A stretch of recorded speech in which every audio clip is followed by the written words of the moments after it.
with a view to have awareness program in Guntur, and slowly we want to expand in throughout India with this plan of making this awareness among adolescent and young people to know about their health problems, and how to solve them, how to understand them, when to take doctor's help and all. So let's start today's session.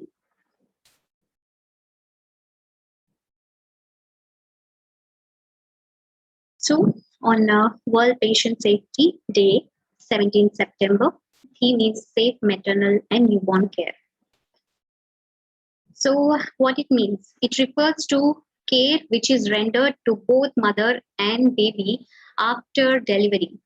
Objectives are to restore, promote, and maintain health of mother and baby, to promote breastfeeding, to prevent complications, to establish good nutrition of baby, and to prevent infection and identify any health problem or disorder in the baby, to support and strengthen the parents' confidence and their role within their family and cultural environment, to motivate for planned and small family norms, and to educate mother and family on various aspects of mother and child care. Then also to reduce maternal mortality and morbidity, reduced perinatal and neonatal mortality and morbidity, and regulate fertility so as to have wanted and healthy children when desired, provide basic maternal and child health care to all mother and children, promote and protect health of mothers, promote and protect physical growth and psychosocial development of children. So maternal health care include care of women during pregnancy, childbirth, and after childbirth. It also includes treatment of childless couples. Maternal risk is defined as the probability of dying or experiencing serious injury as a result of pregnancy or childbirth. So what are the maternal risks? See, if in a young primate that is below 19 years, there is a grave risk to both mother and child, because the teenage mother is still growing and is not adequately equipped to cope the pregnancy and labor, and is not psychologically prepared for the responsibilities of marriage. And in case of elderly primate who is 30 years and over, having babies too late in life leads to increased risk of complications in pregnancy and labor. So, like having too many babies is also a problem. When the mother bears more than three babies, she is at high risk of developing problems due to repeated pregnancies and labor. This is due to weakening of tissues, depletion of nutrients, and overall poor physical health of the mother. Having two close pregnancies, like gap between one pregnancy and other pregnancy is less, then also it's a risk factor. When the interval between the two pregnancies is less than 3 years, it can create problems during pregnancy. It is because mother did not get enough time to recover completely and fully from the stress and strain of the previous pregnancy. So other conditions like mother with a short height, that is less than 145 centimeters, having a small and inadequate pelvis, there would be conditions of CPD. Then mothers having less than 40 kgs of weight, usually underweight mothers or malnourished and anemic, having high risk of developing complications during pregnancy. So mothers having more than 70 kgs overweight and have difficulty during childbirth. Then mothers having malnutrition and anemia, these mothers are weak and find it difficult to tolerate the stress and strain of the pregnancy and childbirth. So, like associated medical conditions, if they have like heart disease, high blood pressure, and kidney disease, tuberculosis, diabetes, and repeated attacks of malaria, hepatic disorders, and many other health problems, it also be a risk factor to get complications. So, maternal healthcare components include antenatal care, natal care or perinatal care, and postnatal care. So, antenatal care is a care during pregnancy. Objectives of antenatal care to promote, protect, and maintain health of mother during pregnancy.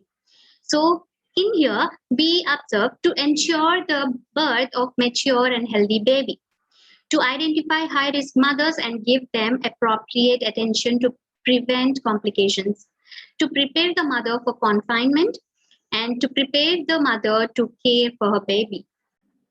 So first of all, we do registration of a pregnant woman. The mother must be registered within 12 weeks of pregnancy, and antenatal visits. Ideally, the mother should attend the antenatal clinic once a month during the first 7 months, twice a month during the second trimester, and third thereafter every once in a week in the third trimester. So if everything is normal, then she can be coming like that. So care during the first contact of a patient to us, a mother to us, is taking health history. Like we have to do a physical examination, general medical examination, obstetrical examination, laboratory examination, that is ANC profile and all, and immunization against tetanus. 2 doses of tetanus toxoid should be given. And first dose at 16 to 20 weeks and second dose at 20 to 24 weeks of pregnancy. And now we are interested in Tdap vaccination as well. So iron and folic acid tablets. Mother is given 1 tablet of iron and folic acid twice a day for at least 100 days to prevent anemia in mother and to promote proper growth of fetus. And health education during the pregnancy, like diet during pregnancy. A well-balanced diet is required during pregnancy for proper growth and development of fetus for optimum health of mother as well. And pregnant women should be educated regarding personal hygiene as well. So it's not common, but see, smoking and drinking. Mother should be advised to avoid smoking and drinking alcohol. It leads to low birth weight and retardation. And drugs, the mother should be advised not to take any medicine unless it is prescribed by the doctor. Doctor should prescribe, not the pharmacist. So radiation, the mother should be advised to avoid abdominal X-ray. It predisposes child to the risk of leukemia and other cancers. So protection from infections and illnesses, and expected mother should be instructed to protect herself from risk of infection, especially measles and syphilis, because these infections can cause spontaneous abortion, malformation, mental retardation, stillbirth, etc. And sexual activities, as we say, we say them to avoid the coitus during the first and last trimester. First trimester, it increases the risk of abortion, whereas last trimester, it predisposes the infections. So travel, it is avoid travel during first and last trimester as well. So reporting of untoward sign and symptoms, like the mother should be instructed to report the health personnel if there is unusual pain, bleeding from vagina, swelling in the feet, hand or face, headache, blood vision, dizziness, high fever, or baby's movements are not being felt, like decreased baby movements. So she need to consult or report the health personnel. Then childcare, the mother should be educated on various aspects of childcare, like how is breastfeeding and all. So follow-up visits when she should be, that is, mother must be educated about the need for regular visit and proper care during pregnancy. So preparing for confinement, that is delivery. The preparation for safe delivery is very important, and it should be done well in advance to avoid any type of difficulty or emergency which might occur at the time of delivery. So psychological preparation of the mother is also important. The expectant mother, especially the primary para. So she should be, mother has fear and anxiety about childbirth, its outcome, complications, etc. So it is very important to discuss various aspects of pregnancy and delivery. This will help her in overcoming their fears and anxieties. So family planning. When the mother is pregnant, she is more receptive because she is experiencing the impact and burden of the childbirth. So it will be the best time to explain her about the gapping between the one child and another child, and also it will be so helpful in that period to explain her what is the importance of family planning. So as she is already facing that burden, she may receive it better. So mother should be educated and motivated for small family norm and spacing of children. So what is natal care refers to? To care during the confinement, delivery, and birth of a child. What we do? Objectives. The objectives of a natal care is to prevent the infection, prevent injury to both mother and baby, to detect and deal with any complications, that is antepartum and postpartum hemorrhage, prolonged labor, to avoid a prolonged labor. Then how we should prepare the place and surroundings of confinement. First is preparation of equipment and supplies required during delivery, physical and psychological preparation of the mother, and examination of the mother's physical condition, abdominal palpation, and monitoring fetal heart sound, observation of vital signs, labor pain, and uterine contractions, etc. So, conducting delivery, watchful about any problem and helping mother in taking pains. So referral of the mother immediately in case of any such problem, and giving immediate care to mother and baby after delivery, and giving instruction to the mother and family members, and maintaining record and reporting of the birth to the authority. So following instructions are given to the mother and family. Regarding mother, we tell to take rest, to watch for bleeding, to maintain perineal hygiene, to take normal diet, to report in case there is any problem. So regarding baby, we tell to let the baby sleep and handle as little as possible. Watch for bleeding from cord, to breastfeed the child and not to give anything else, even the water, not to apply anything on the cord, and to report in case of if there is any problem. So care of the eyes, how we have to take is of the baby. The care of the eyes include wiping of the each eye from inside to out, and boil cool swabs, one for each. We will take slowly. So after the baby is born and the placenta is delivered, it is very important that mother is made comfortable and watched for any complications. The fundus is palpated and clots are expressed, and fundal height is measured, and perineum is inspected for any laceration or tear, and perineal care is given, napkin is fixed, and mother is made comfortable by removing the soil lining, and through cleaning and by keeping her warm, etc. So hot drink is given thereafter, and the vital signs are recorded. So the baby. So when the baby is delivered, we are giving the care for the eyes. The care of eyes include wiping of each eye from inside out, and with boiled cool swabs, and one of each eye as the child is born before he or she opens the eyes. And the care of the umbilicus, the cord should be ligated in two places, 6 centimeters and 9 centimeters from the umbilicus, and cut in between the sterilized with the sterilized scissors or blade, and tied with sterilized cord tie to prevent tetanus. The cord should be kept dry, and the special instructions should be given to the mother and family not to apply anything except for example, and oil, ash, or cow dung on the cord, as it is observed in few parts of India. So such customs increase the danger of tetanus infection. So clearing of airway, immediately after birth, the baby should cry and take a breath. In order to promote breathing, the airway needs to be clear of mucus and other secretions.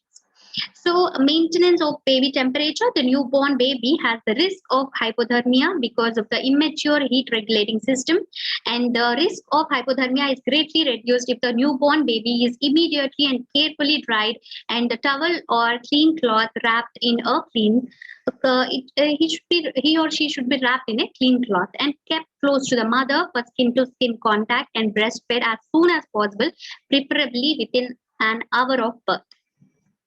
So physical examination, the physical examination of the baby should be done by a health worker, assisting mother in the delivery soon after birth to identify any birth injury, malformations, and general health condition of the baby.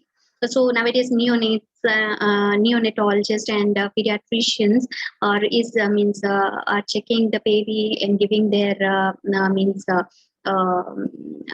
opinion about the baby's outcome, means baby how the physical examination. By doing physical examination, the skin color, the contour, the any malformations, everything is given by them. So breastfeeding, the breastfeeding should be started as soon as possible, preferably within an hour of birth. So Apgar scoring is done. APGAR scoring is devised to monitor physical condition of the baby. It is determined by immediate observation of the heart rate, respiration, muscle tone, reflex response, and color of the infant. And the observation is done at 1 minute and again at 5 minutes of after birth. So what we do, care of the skin. The care of the skin is very important to protect the child from any infection and keep the baby clean and warm. The vernix on the baby's body is protective in nature, therefore it culturally acceptable. The bathing soon after can be postponed for 12 to 24 hours. So after the baby is born, this of placenta we have seen, and when the baby has come out, and it is very important to give regular and frequent visit to postnatal mother when the delivery is conducted in home. This is of the home delivery institutions. Now also we hear few deliveries happening in home. So this is the health worker is expected to follow the under mentioned schedule. He or she should visit within 24 hours on the second day of delivery. Then second visit should be fifth or sixth day, and third visit should be 10th or 10th day, and fifth visit should be fourth visit should be second to fourth week, and fifth visit should be sixth to eighth week. The visit is done in the clinic. So during these visits, both mother and baby are given care to meet their health needs. So during each visit, the following actions are generally performed, like general observation of the mother and surrounding to assess overall health status of the mother, cleanliness, etc.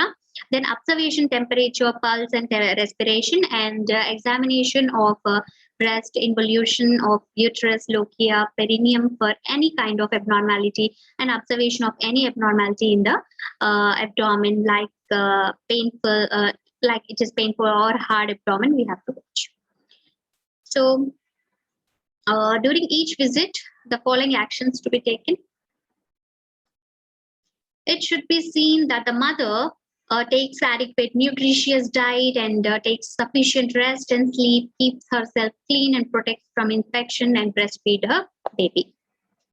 So during each postnatal visit, the following actions to be taken: perform, take care of newborn baby, like general observations of the baby and how is she or he from appearance, and also observation of temperature, heart rate, and respiration, observation of eyes for any kind of abnormality such as watering of eyes or any discharge, observation of skin for change in color, or observation of hot stomach, and the weight is checked and recorded, observation of any sign of abnormality of abdomen such as distension, tenderness should be noted.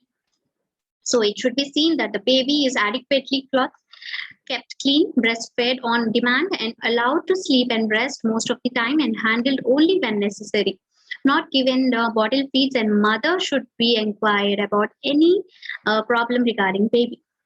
So child healthcare refer to care of children from conception to birth and till the age of 5. So these are the objectives given below for from which all should be followed by all. Then personal care of children. Every child must get proper personal care to protect the child from any kind of injury, and it include maintenance of personal hygiene, maintenance of body temperature, rest and sleep, and exercise training of child regarding health habits. So let's see about the feeding of the child. Adequate and proper feeding is very important, and breastfeeding first for the first few months, that is 6 months of life, breastfeeding is best food which is made available by nature for healthy growth and development. And supplement food like after for the first 6 months breastfeed, and breastfeed alone is sufficient for normal growth and development. Then beyond 6 months, baby require additional food to meet body requirements. Therefore, it is necessary to introduce various other food items suitable for the age of child, and these are called supplementary food. So for the mothers, as we see as a summary, TT immunization, prevention and treatment of anemia, antenatal care and early identification of maternal complication, deliveries by trained personnel, promotion of institutional deliveries, management of obstetric emergencies and birth spacing. So essential newborn care is exclusive breastfeeding and weaning, immunization, appropriate management of diarrhea, appropriate management of acute respiratory infections, and vitamin A prophylaxis and treatment of anemia. So let's see the burning topic, which is COVID-19 and pregnancy symptoms.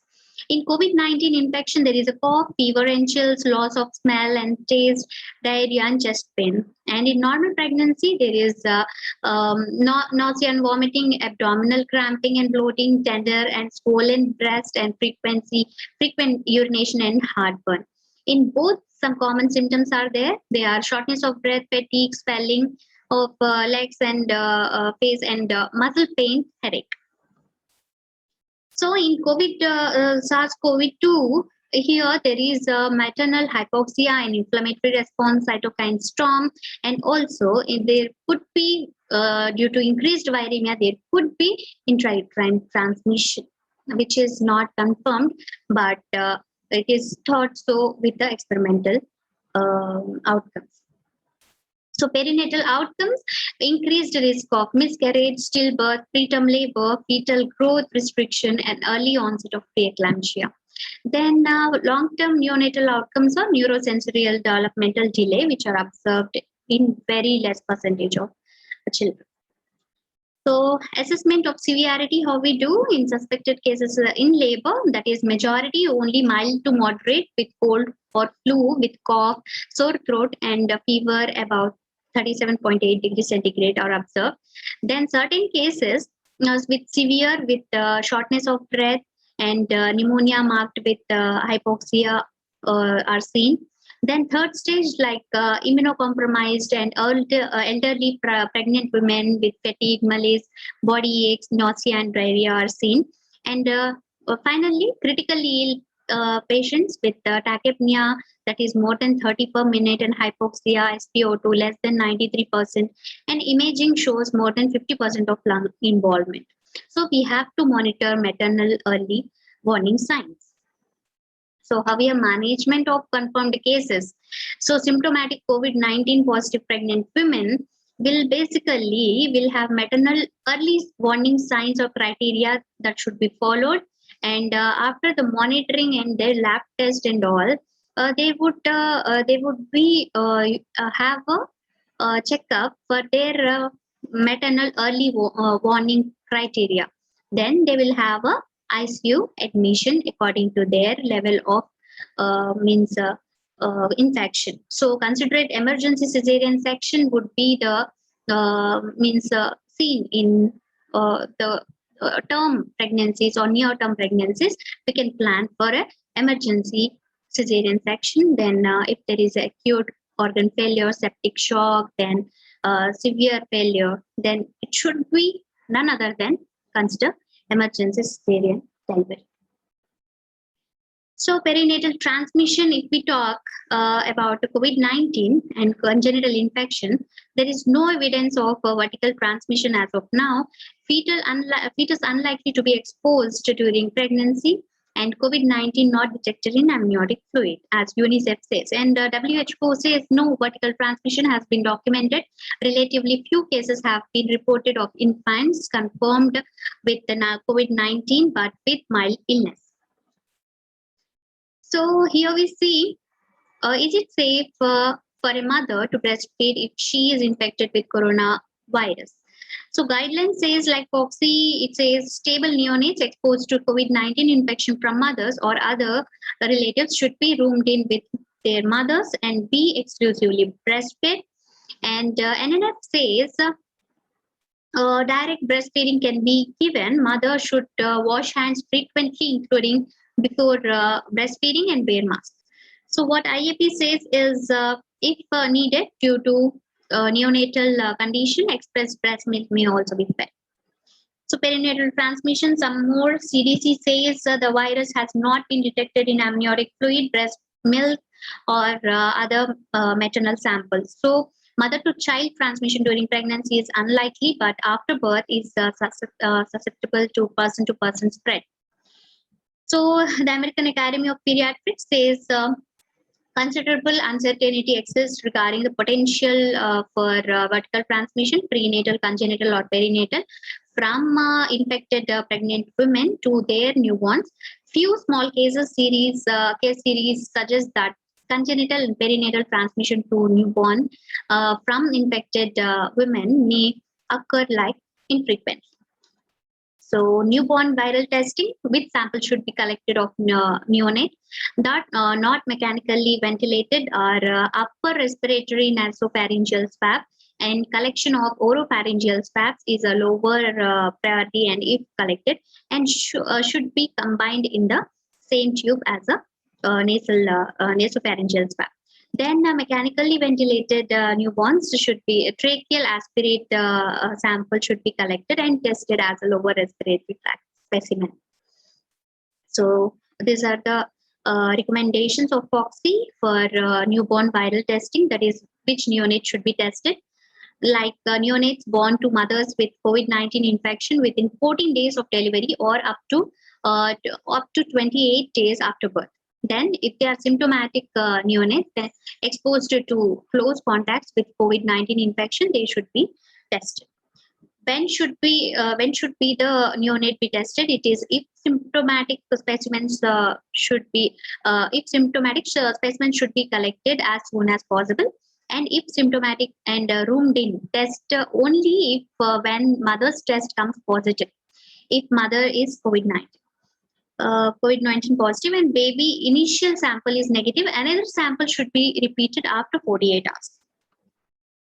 So risk management, baby of suspected or confirmed COVID-19 mother. So if follow PPE precautions appropriate to clinical situation, and a confirmed COVID-19 positive baby may or may not require care within neonatal unit. Then babies are known to have significant shedders of respiratory viruses, so you have to follow all the basic precautions. Then other is FOXI. FOXI says COVID vaccination for pregnant and breastfeeding women. It says FOXI acknowledges that there is limited data available on the use of COVID vaccine in the pregnancy, especially of the vaccines that are available in India. Data from basic science and animal studies have not shown any teratogenic or adverse fetal or neonatal effects of the vaccine. So as matters stands in our country, every individual needs to protection from surging COVID-19 infection. We are in the midst of the second, few days it was a second wave, and we are awaiting of it. If anything third wave comes, it should be we should be protected. So the matter of protection is much more important now. The surge is much more important as we are having a very prolonged the second wave, and there are chances of coming of a third wave. So basic protection is necessary. So there is a necessity of having a COVID vaccination for pregnant and breastfeeding women also. And the very real benefits of vaccinating pregnant and lactating women seem too far outweigh the theoretical and remote risk of vaccination. So in case of vaccination for previously infected women and lactation, that is vaccines for a pregnant woman already infected in the past, what we have to do is a pregnant woman faces a greater risk in pregnancy if she is infected with COVID-19 as compared to the pregnant woman who is not infected or non-pregnant woman who is infected. So therefore, vaccination is advisable even if there has been a past infection. As for the general population, vaccination should be deferred for 12 weeks from the infection or 4 to 8 weeks from recovery. So vaccine for breastfeeding women, there is no evidence that there is any harm. Harm from the vaccine if it is administered during breastfeeding. And in fact, there is a possible benefit from the passage of antibodies to the neonate. So breastfeeding women should be vaccinated as per the usual method and schedule of the general population. So thank you for patience listening, and please do listen this video. This video is such a helpful for maternal care, newborn care, and also for the COVID-19. In HIV also about some breastfeeding tips if we need to give. In HIV mother, Along with breastfeeding, if she is giving the bottle feed, then it will be a major risk for transfer of virus, because there will be a mucosal tears due to the usage of mixed formulation like top feed and breastfeed. So it will be a major risk for the vertical transmission, means from mother to child after the birth during breastfeeding, or else it is not means when the mother is giving her own milk altogether without the top feed, maybe means risk of the infection is not that much. So this concludes our speech, and I hope it is helpful. So follow, subscribe our channel Yuvanari's Healthcare, and follow us on Facebook as well and Instagram, so that we come with much more videos like this to help you. And as I said, it will surely will connect you with